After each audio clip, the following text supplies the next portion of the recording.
Estamos en una serie que hemos llamado Aprendices de la Palabra. Hoy sería nuestra tercera sesión de esta serie. Ustedes pueden encontrar las otras y otras prédicas en nuestra página web o también en el canal de YouTube. Hablando de la palabra de Dios, hemos hablado en primer lugar de la importancia de saber leerla en nuestra primera reunión. Hace 8 días hablamos de la importancia de algunos elementos prácticos de cómo meditar en la palabra. Hoy vamos a hablar de algunas consideraciones para el estudio de la palabra. Y en 8 días estaremos hablando de la importancia de memorizar la palabra. Cuando hablamos de la Biblia, sigue siendo el libro más vendido de todos los tiempos. Cada mes, inclusive ya hay varios autores o medios de comunicación o diarios que están hablando de cuál es el libro más vendido, pues ya no colocan la Biblia, porque sigue siéndolo. Y porque cada mes es el libro más vendido. Se calcula que más o menos unos 100 millones de ejemplares, eso es una cantidad impresionante de Biblias se venden o se distribuyen cada año. Sin embargo, por lo menos en Colombia, se dice que el 60% de los hogares hay una Biblia. Independiente de convicción, creencias, grupo que asistas, hay una Biblia. El 60% de los hogares hay una Biblia. Es muy interesante, este porcentaje ha descendido. Hace unos años llegábamos cerca al 70%, pero ha descendido, pero un gran porcentaje. Sin embargo, en Colombia, solo el 5% de los que tienen una Biblia la leen.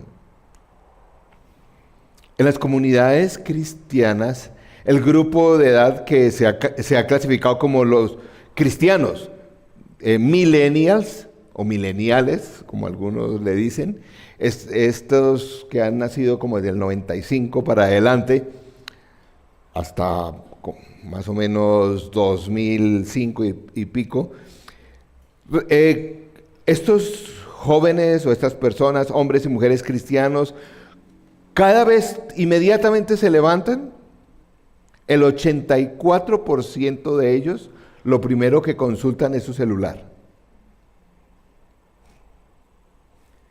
Solamente el 6% de esos que son cristianos, lo primero que hacen al empezar el día, solo el 6%, es leer su Biblia.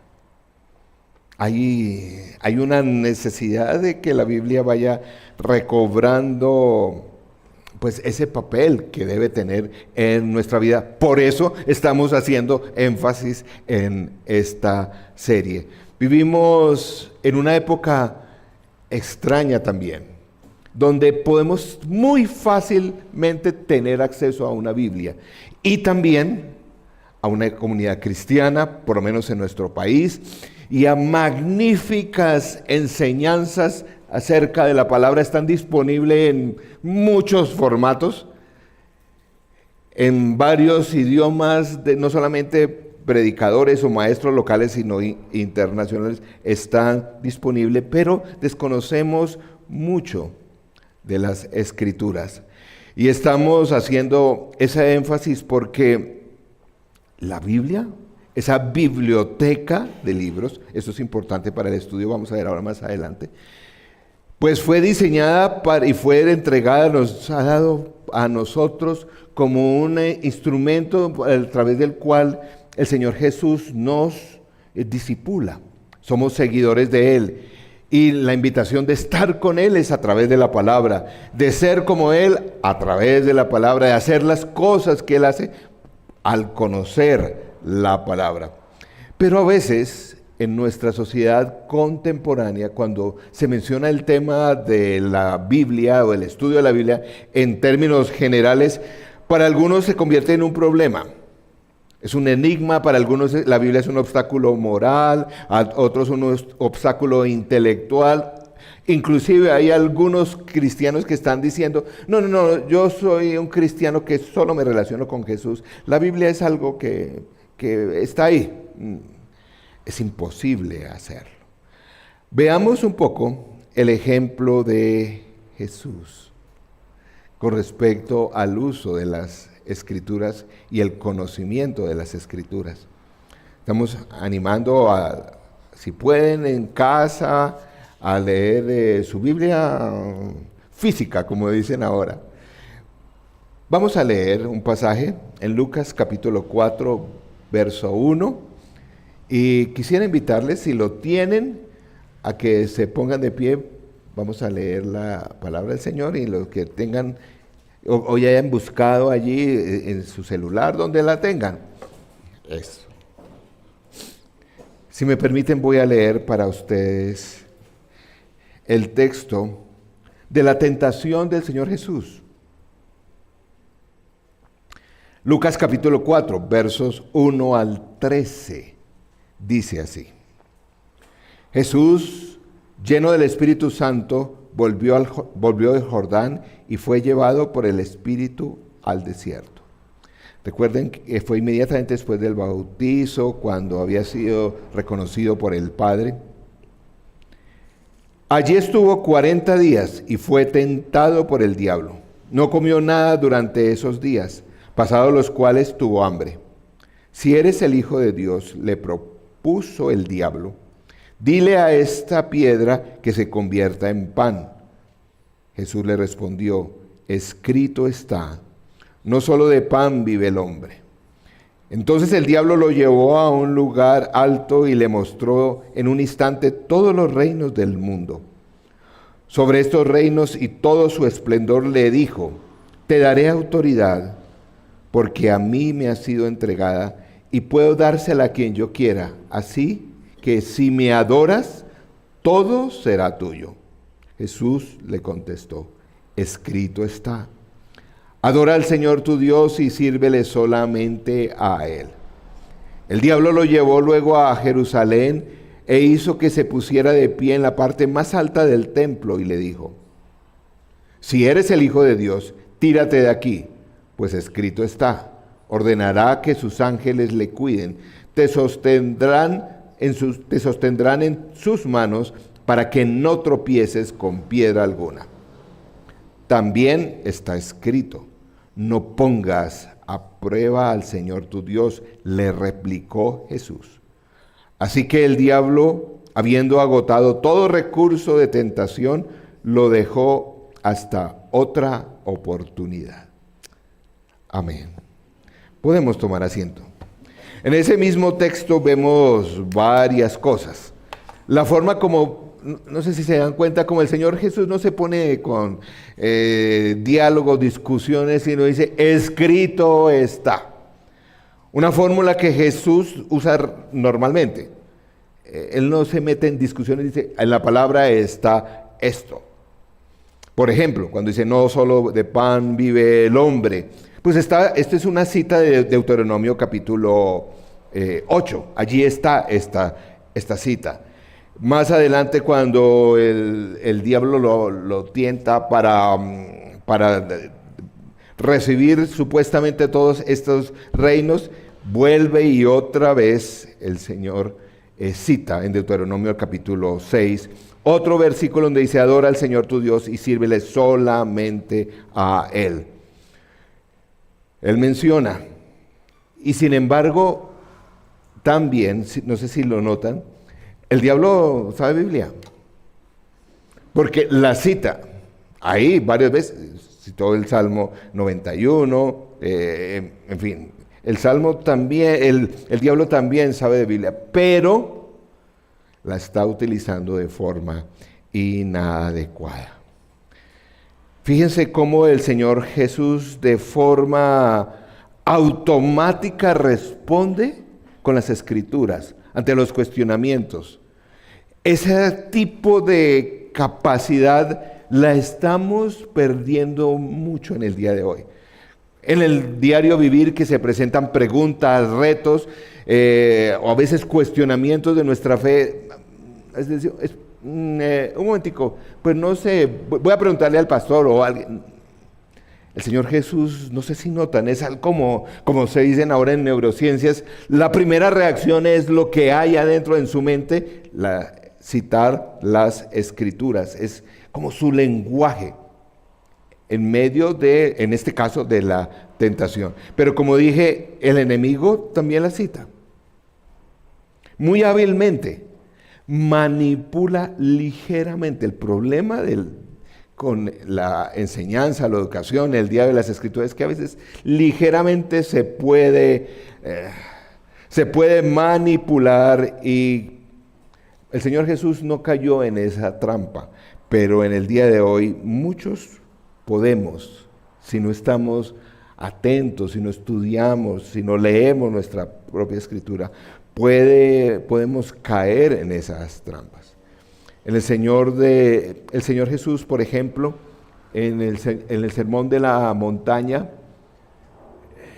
varias veces cita la Escritura, y la cita corrigiendo, no que la gente, y corrigiendo muchas veces a los fariseos y escribas, que eran los que más sabían la palabra, decían, ustedes han dicho esto, ¿no recuerdan? Pero ahora yo les digo. Y no era que estaba invalidando, como él mismo lo dijo la Escritura, sino estaba corrigiendo las interpretaciones. En el día de hoy, el llamado es que todos nosotros podamos crecer en esto, de estudiar, no solamente leer ocasionalmente, sino estudiar la palabra. ¿Qué es el estudio bíblico? Permíteme leer una pequeña definición que construí. El estudio es la aplicación paciente de nuestras mentes y corazones al proceso de aprender lo que dice el texto bíblico, lo que significó para su audiencia original y todo lo que significa para nosotros hoy. El término más cercano podía ser investigación, es decir, pero va más allá de solamente nuestra mente. Nuestra mente, nuestros corazones se involucran en el estudio de la palabra e implica una disciplina. En el día de hoy la pregunta para cada uno de nosotros es, ¿de qué forma estás estudiando la palabra de hoy? La palabra del Señor hoy, en esta época de tu vida. Es una disciplina y a veces es difícil de leer el texto bíblico. Hay varios desafíos al estudiar el texto bíblico. En primer lugar, necesitamos estudiar la palabra de Dios, y es un desafío porque el idioma original con el cual fueron escritos el Antiguo y el Nuevo Testamento no es español. Es más, son lenguas que inclusive en su propia versión actual se ha transformado. Me refiero al Antiguo Testamento mayormente en hebreo, el Nuevo Testamento mayormente en griego, y algunas porciones en arameo. Toda traducción es una interpretación. Toda traducción, todo texto bíblico es una interpretación. A veces, lo digo es porque a veces creo que asumimos posiciones un poco no tan lógicas, en el sentido de decir, no, es que esa es la Biblia que es literal, la que es inspirada. No, todo, al pasar a otro idioma, inmediatamente implica una interpretación. Por lo tanto, debemos estar atentos, debemos conocer la Escritura, y más en lenguas que desconocemos totalmente. Ya al cambiar hay ajustes y tenemos que estudiar los textos que tenemos, las versiones que tenemos, son versiones con mucha erudición, pero no son perfectas. Somos llamados a estudiarlas. Un ejemplo absolutamente básico, sencillo, tal vez demasiado simple para sus agudas mentes intelectuales, pero es como, por ejemplo, en español, Cuando uno quiere decir la edad, dice yo tengo tantos años, X años, yo tengo tantos años, yo tengo tantos años, yo tengo. Así se dice. Le dicen a uno, dígalo en inglés. La tendencia es a decir, I have X años, 20, 30 years. Incorrecto. En español usamos tener. En inglés es más como ser, como utilizamos otra expresión. En una frase tan sencilla, en un idioma que es cercano al español, como el inglés es cercano, hay muchos cambios, tenemos que ser cuidadosos al estudiar el texto. El contexto cultural es muy importante. Ese es otro desafío. El texto bíblico fue dado a otra cultura que no es la nuestra. Tenemos que conocer esa cultura. Aún para nosotros en el día de hoy, cuando a mí me toca enseñar en otras culturas, es todo un esfuerzo porque aún en español hay palabras que significan otra cosa en la costa o al sur del continente, en Argentina. Es más, algunos de esos pueden ser inclusive ofensivas, que nosotros utilizamos aquí en Bogotá, como en el día de hoy, pero para algunos puede ser ofensiva. La parte de la cultura es muy importante a la interpretación del texto bíblico. Otro ejemplo sencillito, pero que se presta a confusiones. En la Biblia, en Apocalipsis 13, se habla de la marca de la bestia. Esa es una de las que más me preguntan. La marca de la bestia. ¿Cuál es? El 666. Entonces la gente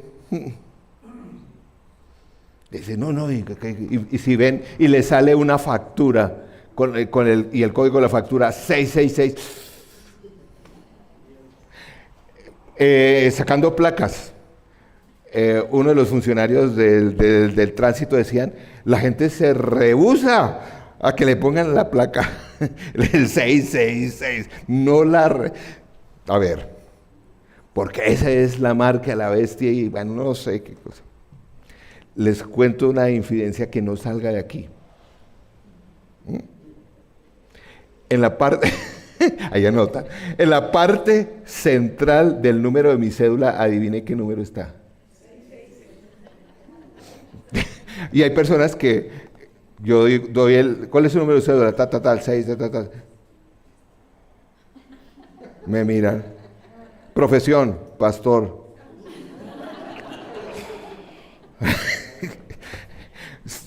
Tenemos que un total desconocimiento de la cultura donde fue escrito ese texto. Les digo, el 666 no se está refiriendo a esa parte, esa cantidad numérica. Varias cosas significa el 666. En aquella época, como en todo idioma, los números tienen un equivalente a veces en letra, en el alfabeto. Básicamente son dos cosas. Uno, el 6 para la cultura judía hebrea de la antigüedad es el número imperfecto, casi imperfecto, es imperfecto, porque el 7 es el perfecto, el 6 es entonces el 666 es súper imperfecto. Y esa es una de las razones, otra de las razones era que era una forma indirecta de mencionar, cuando hablaban del 666, estaba hablando del emperador Nerón. No podían decir, no, es que Nerón es una bestia. No, era el 666. Y todo el mundo en aquella época era Nerón. Cosas que son de la experiencia cultural que a veces no entendemos y necesitamos parar para entender. Y en la literatura apocalíptica mucho más, porque tiene muchos elementos simbólicos que están basados en una cultura. En tercer lugar, otro desafío es porque, póngame atención a esto que suena tonto, pero es muy importante. Es que este libro no es un libro. ¿Cómo así? es una biblioteca. Y nosotros lo leemos y lo estudiamos como si fuera un solo libro. No, bueno, en la época de Gutenberg, cuando se inventó la imprenta, bueno, se pudo poner los textos y se unieron en un códex como este. Pero son muchos libros pequeños que están. Eso hace ya una diferencia cómo yo me acerco a la lectura de la Biblia, porque cada sección es un libro, es decir, estamos en una biblioteca. Sin embargo, este es un libro que tiene unas características especiales. Pocas veces yo he visto que una persona se sienta en la mañana con una tacita de café a leer el manual de cómo se arma o cómo se instala la nevera de su casa. Eso no ocurre. O que uno en una novela en general, uno se sienta a subrayar y saca notas. En una novela de ficción, la disfruta uno, la lee. Tampoco encuentro que en las redes sociales, digamos en el Instagram, tú haces todos los días lectio divina. Hay un acercamiento particular y debemos entender que cada libro también tiene su naturaleza literaria. Me explico. Y creo que lo sabemos, pero a veces al interpretarlo lo pasamos por alto. Los salmos, ¿qué son? Poesía, y son poesía. Levítico es un libro, es como un código de leyes. Entonces no lo podemos leer igual porque es eso, un código legal. Por eso a veces parece tan denso y poco relevante, pero es un código legal. Algunos sostienen, por ejemplo, que la historia de Jonás es una historia, sí, pero que en el lenguaje de aquella época es como el mismo lenguaje que usan las tiras cómicas, es decir, una especie de sátira también. Mateo es una biografía. Efesios, Colosenses, son cartas. La forma de interpretar Apocalipsis es un género apocalíptico que en el día de hoy ya no existe. Después del cercano al segundo siglo, desapareció, ya no hay registros de ese tipo de literatura. Por lo tanto, es importante tener el texto. Por ejemplo, hay muchos, pero uno como Isaías 55, versos, creo que 4 o el 8, dice en alguna sección, hablando del momento de que el Señor regresa por segunda vez, que todo va a ser transformado, dice en esa sección, y entonces los árboles del campo aplaudirán. Entonces, bueno, está diciendo que cuando venga el Señor, los arbolitos van a... Yo, no sé, cuando leí ese pasaje, pues uno relaciona con... Yo me imaginaba como... ¿se acuerdan cuando vieron la serie el Señor de los Anillos? Que los árboles hablaban. ¿A qué se refiere? Eso que los árboles aplaudirán. En sentido figurado está hablando que también la naturaleza será transformada, será diferente. Bueno, algunos en el día de hoy están intentando, por ahí que están hablando de física cuántica, es decir, que los árboles sí sienten, bueno, ya es otra cosa. Pero pasajes como estos son cosas muy sencillas que debemos tener en cuenta, el tipo de literatura que estoy leyendo. Y sobre todo, tengamos en cuenta eso. Necesitamos estudiarla porque la Biblia es una literatura y es literatura difícil.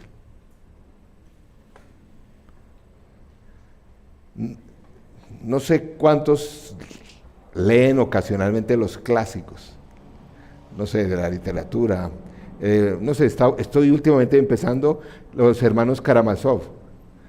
Wow, eso es como mucho español. Se mantiene cosa como de 600, 700 páginas. Leer implica esfuerzo de interpretación y a veces no nos gusta esto.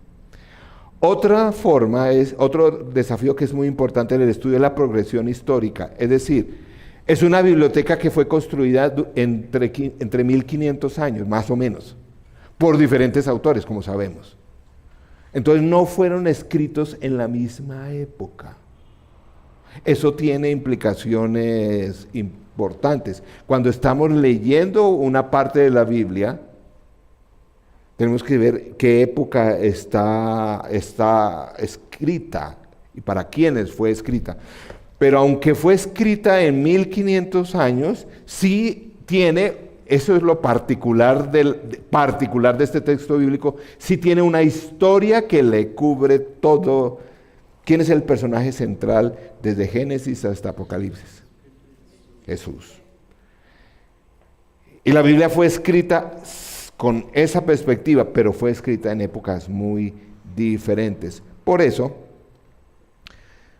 alguna vez vamos a tratar de algunas aparentes contradicciones del texto bíblico, pero muchas de las contradicciones del texto bíblico se solucionan sencillamente entendiendo que fueron escritas en una época diferente. El siguiente personaje que voy a mostrar, ¿recuerdan de esa serie? Esta es una escena de El Imperio contraataca. Una de las mejores películas del mundo. Algunos dirán, no, sí, esa serie es... En esa serie, Luke Skywalker está con su maestro Yoda y en ese momento Luke Skywalker va a enfrentar al malvado Darth Vader. Y sin embargo, entonces, y ya él ha adquirido una cantidad de habilidades y el maestro Yoda le advierte, todavía no está lista. No está bien que enfrentes al maestro. En la siguiente serie, El Imperio contraataca, está una escena muy similar, donde el maestro Yoda le dice a Luke Skywalker, es hora de enfrentar tu pasado, tu destino, de enfrentar la maldad, porque terminarás tu entrenamiento allí. Si uno lee así la saga, dice, se está contradiciendo. Está diciendo dos cosas, dos órdenes diferentes. No se está contradiciendo, está en momentos diferentes de la historia. Tal vez son los mismos personajes, pero en momentos diferentes en la historia. Esto es algo muy sencillo, pero a veces en la Biblia nos decimos, uy, pero ¿por qué ocurre esto? ¿Por qué está aquí? Generalmente estamos hablando del momento en que la historia fue escrita. Tanto el Nuevo Testamento como el Antiguo Testamento forman parte de una historia, pero fueron escritos en momentos diferentes. El pastor Tim Keller, hablando de la Biblia, dice así, voy a leer esta cita de uno de sus libros. La razón de nuestra confusión es que solemos leer la Biblia como una serie de historias inconexas, cada una con una moraleja sobre cómo debemos vivir nuestras vidas. No es así. Más bien comprende una sola historia, sí, que nos cuenta cómo la raza humana llegó a su condición actual y cómo Dios, a través de Jesucristo, ha venido y vendrá a arreglar las cosas. Una historia, pero debemos entender los momentos diferentes. Algunos consejos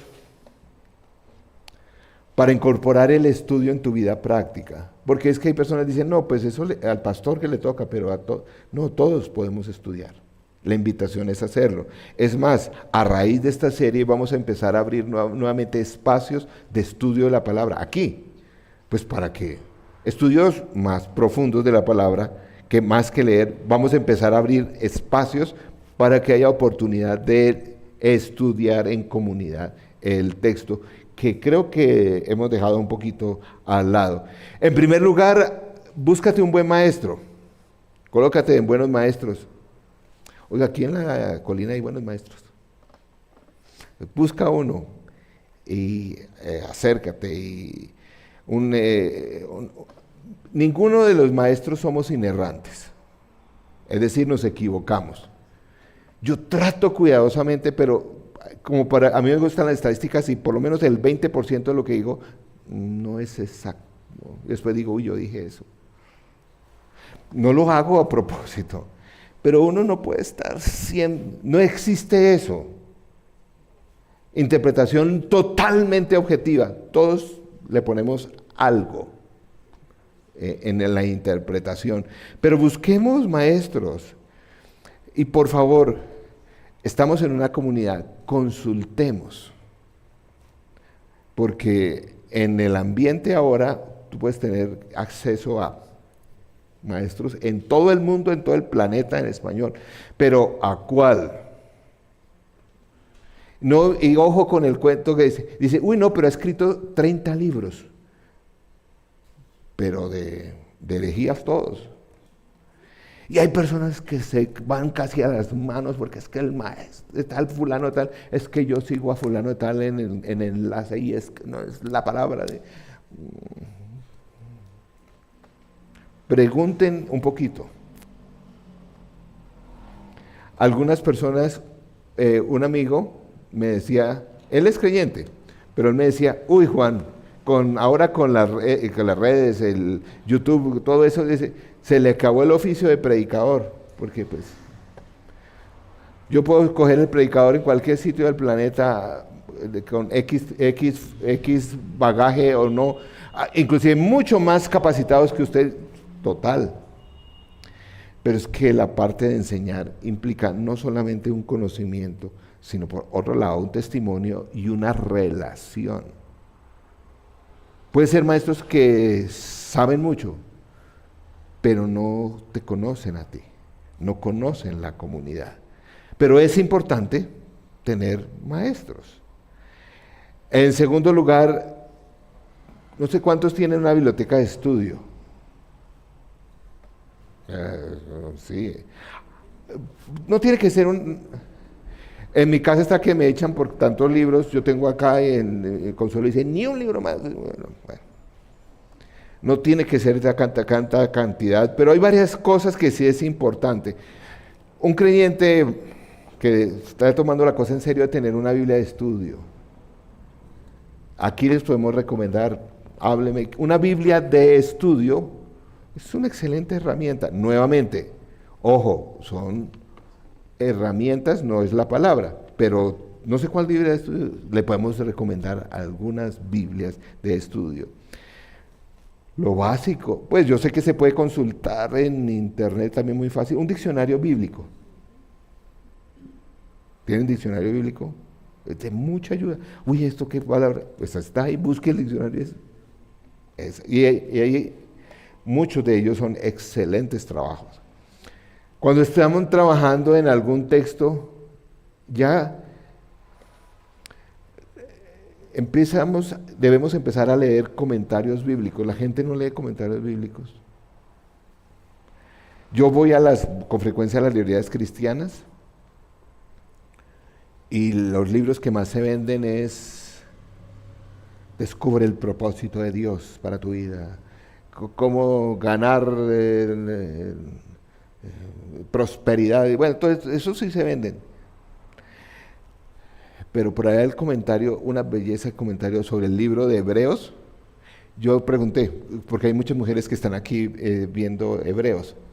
Dice, ¿cuántos ejemplares de este libro venden al año? Dice, no, ese está hace 3 años.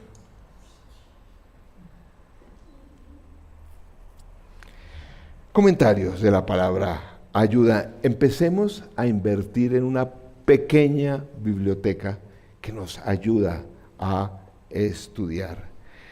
En tercer lugar, para estudiar, les animo y vamos a poder ilustrar y estamos para servirles en eso. Escojan temas por temporada de la vida. Por ejemplo, en esta temporada de la vida, porque pues uno tiene que ser realista, estoy empezando a leer mucho más. ¿Qué dice el texto bíblico, por ejemplo, a envejecer? ¿Qué dice? ¿Qué? O sea, y es un tema interesante. Pues que generalmente uno, hasta cuando ya, ¿cierto? Ni lo mira, pero es un tema magnífico. Lo hemos hecho, yo lo he hecho, por ejemplo, de la crianza de los hijos. O a veces yo también cojo, es una sugerencia, un solo libro de la Biblia para el año, para estudiarlo. Puedo que leo otras cosas, pero para estudiarlo, un solo libro. Puedes empezar una carta pequeña. Para estudiarlo, ¿sí? Este año estoy volviendo, porque ya lo he hecho, pero nuevas cosas en Génesis y en Apocalipsis. Mire, hay tantas personas luchando con problemas económicos. Yo les pregunto, ¿has estudiado el tema del dinero en la Biblia? ¿Qué piensa Jesús, de Dios en él? Pues las cosas que te van interesando, el perdón, no sé, cosas. En cuarto lugar, no estudies la Biblia solo. En comunidad, en grupo, los grupos de estudio bíblico es una bendición, porque uno solo se enreda, se pone sus propias herejías, su propio pensamiento. La Biblia fue escrita para estudiar y leer, y ser leída en comunidad. Yo he escuchado, por ejemplo, este año a las mujeres con el libro de Hebreos que están viendo, cómo algunas están diciendo, uy, no, esa carta que yo la veía tan aburrida. Dice, no, he encontrado unas cosas que jamás había visto del ministerio del Señor Jesús. Wow. Porque están estudiándolo en grupo. Algunas advertencias o recomendaciones. Qué bueno que te guste estudiar y estamos animando a estudiar, pero el estudio no reemplaza la relación con Jesús. ¿Cierto? La madurez espiritual no está directamente relacionada con estudiar. Estudiar nos ayuda a madurar, pero hay gente que sabe mucha Biblia, pero pues. Y encontré este pasaje que el mismo Señor Jesús, corrigiendo a escribas y fariseos, les dice, en Juan 5, verso 39 al 40 dice, Juan 5, 39 dice, ustedes estudian con diligencia las Escrituras, porque piensan que en ellas hallan la vida eterna. Esto lo dijo Jesús. Y son ellas las que dan testimonio a mi favor. Sin embargo, ustedes no quieren venir a mí para tener esa vida. El mismo Señor Jesús tuvo ese problema. Ustedes saben mucho de las Escrituras, pero es que la vida eterna está en Jesús. Es la relación, la madurez espiritual viene en nuestra relación con Jesús. Una pequeña conclusión. Creo que es importante la motivación para estudiar. Si en la motivación para estudiar no está el amor, nos podemos llenar ahí como de el amor por el Señor, pero también por la gente y sus necesidades para poder atenderlas de mejor forma. Hay una película reciente, nominada al Oscar, no sé cuántos lo vieron, una escena de esta película se llamaba, el título en español, Vidas Pasadas. Este es el caso de una inmigrante, la escena es una escena de una pareja, una inmigrante coreana que había venido a los Estados Unidos desde muy, muy jovencita. Por lo tanto, ya manejaba un excelente inglés. Y encontró que su esposo, norteamericano de origen judío, empezó a estudiar coreano, que debe ser bien difícil. Y él, y ella le preguntó, pues, ¿por qué estudias coreano? Porque pues yo hablo inglés y pues nosotros no vivimos en Corea, no. Yo sí tengo alguna familia, pero pues no tienen relación con eso. ¿Por qué estudias? Y en una de las escenas más románticas también que yo haya escuchado, él le dijo así. Me parece una cosa bellísima. Él le dijo, porque yo sé que tú no sueñas en inglés, sino sueñas en coreano. Y yo quiero formar parte aún de tus sueños. ¡Ay! ¿No es lindo?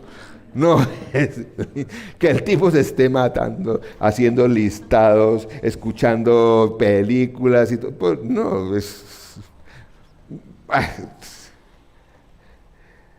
esa escena me hizo recordar para qué estudiamos. Estudiamos la Biblia porque es el lenguaje de Jesús. Ahí estudiamos porque ahí Él me ama y yo puedo amarle a través de ese lenguaje. Y puedo amar mejor a las personas de acuerdo a como la Biblia me enseña a amar a otros.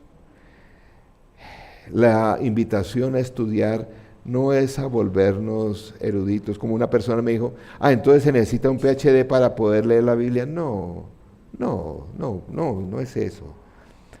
Pero sí podemos leer, estudiarla de una forma más concienzuda y descubrir y enamorarnos cada vez más del Señor Jesús y de ver la maravilla que hay en la palabra. Algunas personas la estudian para mostrar los errores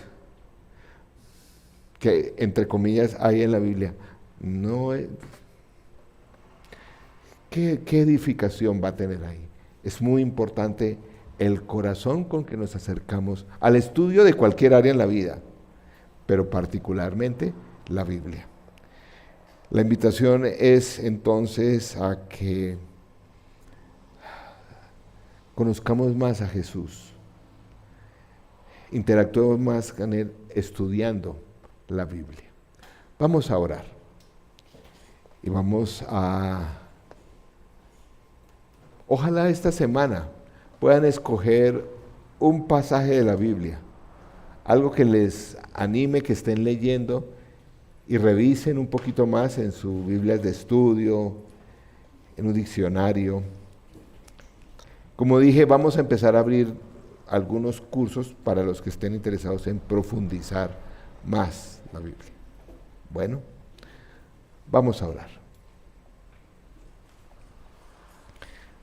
Señor nuestro, gracias porque tú tomaste la iniciativa de darnos esta maravillosa serie de libros para conocer tu voluntad, conocerte a ti, conocernos a nosotros mismos y poder servirte. Gracias porque nos hiciste a tu imagen y semejanza, con la capacidad de razonar, de estudiar, de aplicar. Señor, gracias que la Biblia está escrita en estos idiomas, en esas culturas. Tanto aprendemos, pero gracias también que se aplica para todo ser humano. Señor, permítenos conocerte más a través del estudio consciente, disciplinado de la palabra. Como comunidad, ayúdanos a estimularnos unos a otros a estudiar. Que en medio de tantas ocupaciones, de tanta formación que el ser humano hoy puede disponer, podamos dedicar una parte importante de nuestra vida a la formación bíblica, que transforma nuestra mente, nuestro corazón y nuestro servicio a ti. Señor, te queremos adorar y alabar, aún también cuando estemos estudiando la palabra. Señor nuestro, permite que podamos como comunidad crecer en el estudio de tu palabra y permítenos hacer cada vez más sensibles a tu voz en ello. En tu nombre oramos, dándote gracias. Amén y amén.